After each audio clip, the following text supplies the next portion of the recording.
To my people. So every now and then I might do a video like this, like just talking to the camera, rambling. I usually don't get too deep. Like I think the last time I did this was like around the Anthony Davis trade talks and stuff like that. But this was pretty interesting, man, because I was having a conversation with my homeboy Ayo Juice, and we talk about music and stuff here and there. And subscribe to his YouTube channel, man. I'm gonna try to find it and put it in the description or something. He upcoming YouTube and stuff, dope. But he a cool dude, man. And we was talking about music. And we older gentlemen. We not like geriatric. We ain't that old and stuff. But we were talking about music and how Pac death affected us and stuff, and similarities and stuff like how did Nipsey death affect you with Pac death and stuff? And it made me think. And I'm talking to him, and it's like, I remember I was younger. Man, like early teens or pre-teens when Pac died. I remember exactly where I was, man. They used to have a little club. And my homeboy, his grandmother lived like in the back of it, kinda, and they had a basketball court. They had a full court. So we would always play back there. And so we were hooping on the court when I heard that Pac died. Either when I heard he died or when I heard he got shot. And man, it hurt. It hurt, dog. Like, I know I probably shed a tear and stuff. It's crazy because it was a different time. And at the time, it hurt. Cause he was the top rapper in the game, man. He was our hero, man. We was listening to him religiously and stuff, and to see him go, if he was our Elvis, cause we didn't want to let him go. Like we still believed. We was like, they didn't. It wasn't like today. You didn't see surveillance footage of him getting shot and stuff. And in my mind, I was like, man. Especially when Machiavelli came out, I'm like, man, the 7-day theory, Suge shot me, and all these clues and stuff. Man, Pac is still alive. I believe Pac was alive for 7 years. When the seventh year came and Pac wasn't here, I was like, I finally was like, well, Pac died. Because, man, he was still dropping albums and he was talking about his death and I'm coming back and all this. So I was like, man, I couldn't come to grips with it, but it hurt. And the crazy thing about Nipsey is because I had Crenshaw, I had Slauson Boy too, I had a lot of his mixtapes and stuff on my computer, but I listened like the one time or something, listen, maybe just check it out, and I can't front, I wasn't really on it. The time when I really got on his music was Victory Lap. Victory Lap made me be like, whoa. Because whenever that dropped, I don't know, it was like right before I started doing music reviews, man. Because I would I think I would think about doing a review here and there. I might do it every blue moon. And it came out right at the time where I really started to really drop them. And I didn't do a review on that, man. That I regret that so much. Because I wish I could have went back to it and been like, and just seen what I said about it. Because I really think that was a classic, man. And that's not just because the brother died or whatever. It was a beautiful body of work. And he been around for a long time, man. He was on the freshman cover with Big Sean and them. I want to say maybe J. Cole and them too. Like, he been grinding a long time. And for me, I wasn't the biggest fan of his. Like, later on, I got into him, especially after Victory Lap, I got into music. But whenever he died, man, it hit so hard. And it's different from Pac, because whenever Pac died, it's like his life was cut short, but he did so much in his lifetime. It's like he lived, I don't want to say a full life, because I think Nipsey had a full life as well. But I think Pac reached the moments and the milestones that he needed. He had #1 albums, man, #1 movies, man. He did a lot. He would have did way more, but he was at the top of the game. Like Nipsey had been 10 years in the game grinding. And he finally put out his first studio album, and got a Grammy nominations and stuff. And then his life was taken out. And then then it shined a light on things that he was doing. Like, man, he was doing this and that, and then entrepreneur and that and that. And it's like, wow. And you like, that's what hurts us, man, because it's like it got cut short. We didn't see what he could have became, and then we kind of neglected him while he was.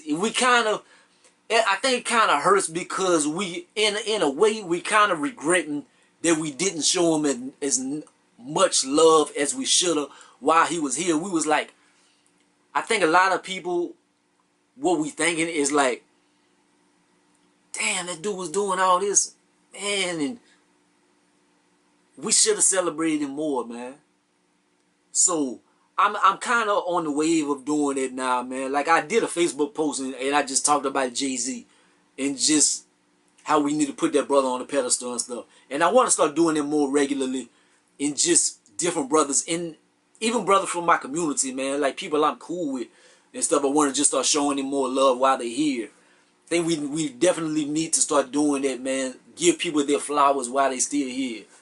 And then we got into the discussion of black people, how we do each other, man, and how we don't value each other's lives and how we killing each other and stuff. But I think that is bad, but I think the media kind of plays it up, the black on black violence as well, because people kill who they are around. Like, just individually in general, not celebrity wise.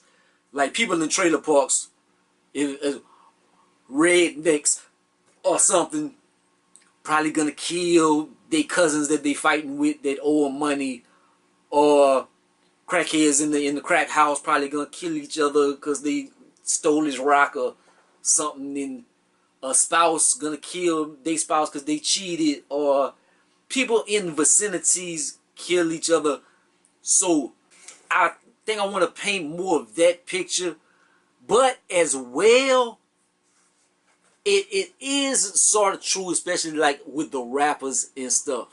But I'm not gonna put it on. I'm gonna put that more toward just society and money wise and stuff. Cause look, Nip, I don't know how much the brother was worth. I know he probably was worth a few M's and stuff. He a hood brother. He from the California area, so he been hood his whole life. So it's a balance, man. You wanna grow as an individual, but you wanna keep it real. But then you wanna help your people and stuff. So it's a balance. It's like, man, you $1 million brother, but you around people that want what you have. So how can you help these people whenever they're gonna have people that are jealous of you in being that scenario, man? It is a hard balance. And it's messed up because we are put into those precarious situations. Because for a brother to rise in society, he has to come from the bottom to the top.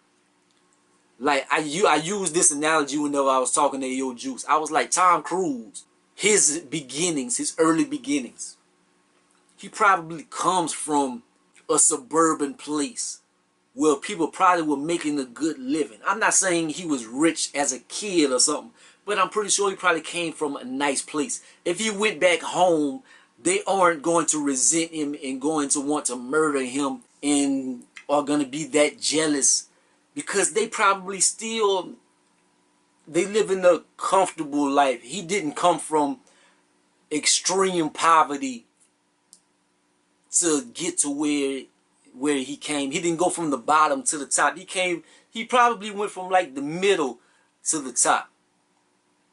So the things that a lot of the hip hop artists and stuff have to go through to get to where they at.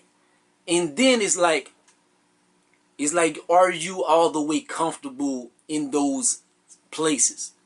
Like, if you come from the hood, the bottom of the bottom, that is your people. You fashion yourself as a gangster or things like that. You come from that life. And then you go to parts of society where you deem people fake and not real. And it's like, what do you do? Where do you fit in? So for Nip to be in those places, like to still be on Slauson and stuff, is like, can you really be mad at him? Because you don't know what the brother was dealing with, like as far as identity and stuff. And you want to help your people. Sometimes you have to be on the front lines to give people something to aspire to. But one bad apple will spoil it for everybody, man. Like, Jay-Z comes back and say he goes through Marcy. He brought Oprah through Marcy and stuff, man. You don't know who that inspired. Like, Tupac went to the hood and filmed a video, and Lil Bitty Kendrick Lamar seen that, and Kendrick Lamar became who he is. Like, without Kendrick seeing that, would he have became Kendrick or something? You don't know if that milestone in his life affected him that much. So, do you not come back to your place and show love? It's hard, man. But when you come back, like Nip, it led to his demise, man. So it's a thing that we're gonna have to look into, man. Like, what is how can you be real and help and be in those places still? Can you not still be there? It's weird, man. And I hate to see that their brother is gone, but I don't want the conversation to die out, because keeping the conversation alive will keep him alive in so many ways, man. Just keep these brothers, Nip, Pac, a lot of brothers, man, who stood for something, and we keep their memories alive by still celebrating them and living by what they messages and lessons that they would have taught us, and things that they have taught us while they were on this earth. And all we can do is aspire to be greater, and that is the way how we make a difference, man. If you try to be the best you can be, just keep trying to push. If everybody is trying to push forward in a positive way, nowhere we can go but up. Like, there is glass ceilings and stuff, but shit, glass is meant to be broken. So we just keep rising and keep pushing and pushing and pushing. We're gonna get somewhere. We might not get exactly where we want to go, but if you climbing, it's better than where we started. Man, that's just a few thoughts and just some words I want to share, man. Sorry for being long-winded and etc. etc. I'll be all over the place. But like, comment, subscribe. Gonna be the greatest of the most hated, man. Peace out.